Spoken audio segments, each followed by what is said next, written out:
Housewives of Potomac this week wasn't very eventful. It was actually almost a little bit boring. All I'll say about Nneka, because obviously this story is still kind of building, but I told you guys before that I wasn't gonna like that lady. At the time, it sounded like she was the one who brought the story of Wendy being OC to Ashley. Now we know it was the other way around. Honestly, should I know?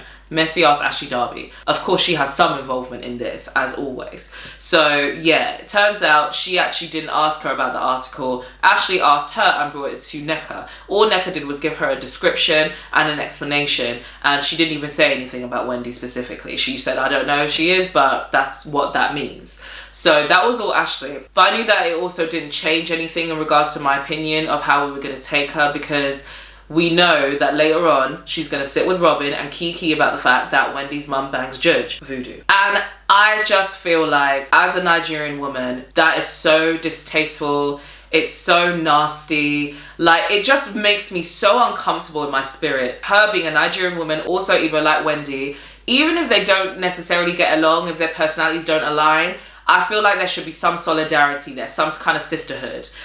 The fact that you would take something like this to a group of African-American women, and you already know that there's quite a few African-Americans that are very ignorant when it comes to discussing people that are African, Caribbean as well sometimes. So just to take the nature of this conversation to the likes of Robin, and you know that Robin is going to be ignorant in response, and you know that Robin also doesn't like Wendy, it makes me so uncomfortable. And I'm very glad that that woman is getting cooked every day on social media, or every Monday should I say, because what the fuck you thought? Girl, what the fuck you thought? Even the people watching the show that aren't Nigerian do not fuck with this. This is just so, especially when you enter in the fact that production is probably helping this story along as well, it just makes it so nasty and icky when you really think about it on the surface, because the fact that they feel comfortable to bring this to us as an audience to view for the sake of entertainment is so gross. Like, I don't like it at all. And I'm sorry, I don't know whether or not that story is completely a lie or whether it's just massively fabricated, but I do not believe that her mum said on the phone that she's going to take her picture to a shrine and pray to the devil over it. I think that the prayer against her might have been accurate. She might have said, like,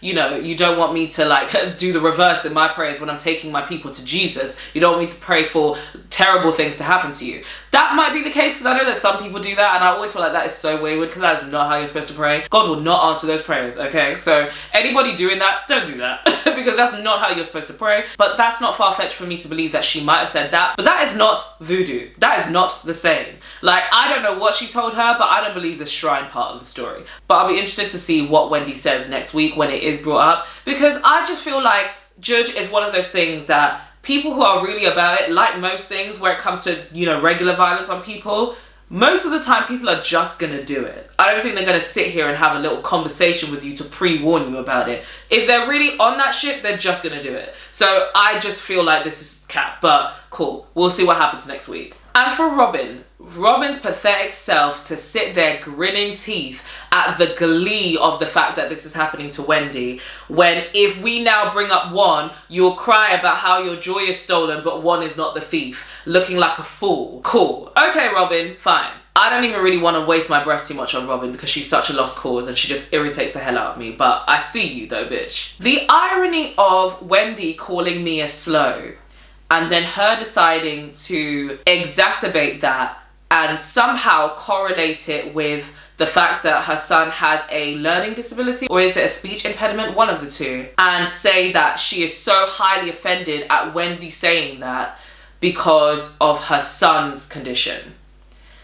It's the irony of you being called slow and being offended by it, and then proceeding to show us that you are in fact slow. Because why is your son in it? Wendy didn't mention your son. We didn't know about your son. Your son is not here. Did your son even consent to you telling us this?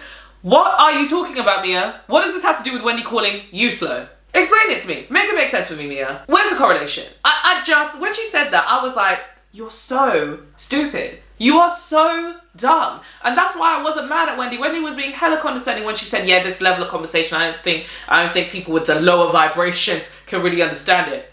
Oh well, if the shoe fits.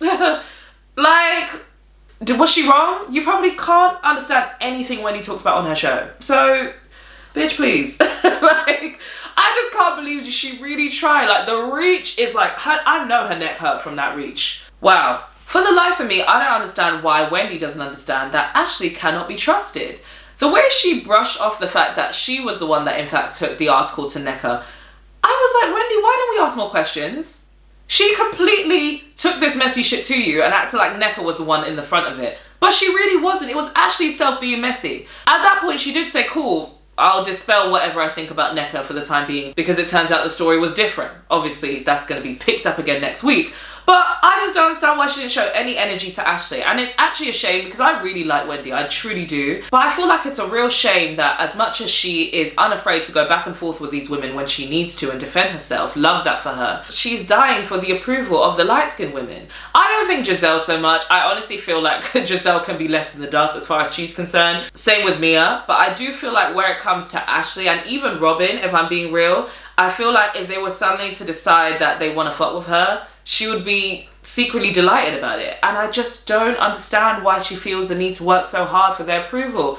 Who are those bitches? Like, if I'm someone like Wendy, who is educated, beautiful, has a very good looking man, sometimes we forget about Eddie, but Eddie is fine, and beautiful family, children, all of that, like, girl, Who are you? I'm barely acknowledging your existence. What? I just would love to say that Wendy would still give them air the way she is now, even if they were to come and decide to be her friend. But I just don't think that that would happen, which is a real shame. But I do also think it shows that Wendy is not as arrogant as people make her out to be, because I feel like that is the narrative on her sometimes from people that don't like her. But I feel like the fact that she's even giving Ashley a chance when she should be paying her dust, especially after what happened with the whole Happy Eddie situation, I feel like it does show that deep down, like everybody else, she just wants to be liked. I just don't want her to care about them liking her, but we move. I know I said I wasn't going to give Robin my energy, but I just have to drag her one last time because I forgot about that sneak peek with Robin and Giselle. So I don't know if they cut it out or if it's going to be in next week's episode, but it appears that Juan was doing a lot when he was talking to Giselle about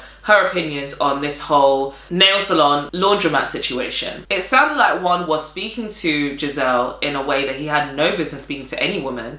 And I think it's very funny that Giselle clearly was protecting Juan and Robin on camera by not wanting to get too deeply into the conversation of what he actually said, because I'd love to know what he said, not just how he said it. But she was happy to come with this false narrative of Chris being inappropriate towards her on camera. Real funny. Like, I get that she's much closer to Robin, but I feel like you should have that same respect for all of these women. So it just shows her character that she's happy to throw you under the bus and to put your man in hot fire for the sake of entertainment if she's not your real close friend. But for the likes of Robin, even when her man is shouting in her face, probably calling her names and shit, by the sounds of it, he was speaking to her in a way that was not appropriate, and she's happy to protect him on camera. That's real funny. And Robin saying that Juan wasn't shouting at Giselle, he's just suddenly hard of hearing from coaching basketball. Robin, when is this embarrassment going to be enough?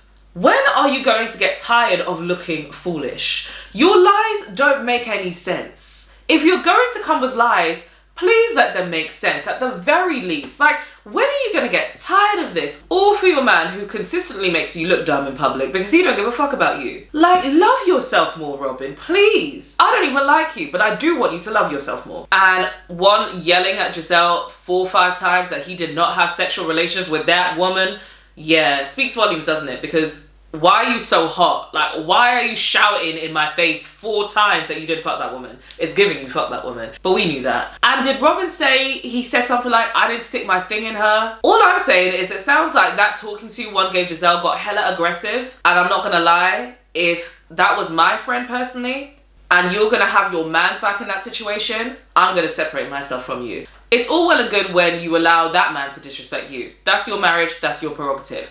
But what we're not going to do is open up space for you to think that you can allow your man to disrespect me. That's not going to happen. I'm not surprised because Robin is a bird, but if I was Giselle, and if we're talking the same Giselle that was dramatic enough to hire a security officer to follow her to the reunion when Monique's Chris apparently threatened her when he really didn't, and he had every reason to be mad at her considering what they did to him and his wife.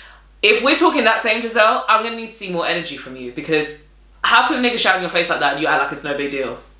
Don't get it. But yeah, that's all my thoughts on this episode of Real Housewives of Potomac. I know that it's going to be a slow build to a good season because from what we know and from what we've seen already that's come out, you know, that fight, etc., etc., I think it is going to be a good season, but I think it's going to take us a little while to get there, and I want them to hurry it up. Okay, but yeah, as usual, you guys comment below, let me know what you thought, like the video, and subscribe to my channel for more reviews. I'm also going to be doing a little bit more pop culture celebrity gossip as well, so if you're interested in that, please subscribe too. And for now, bye.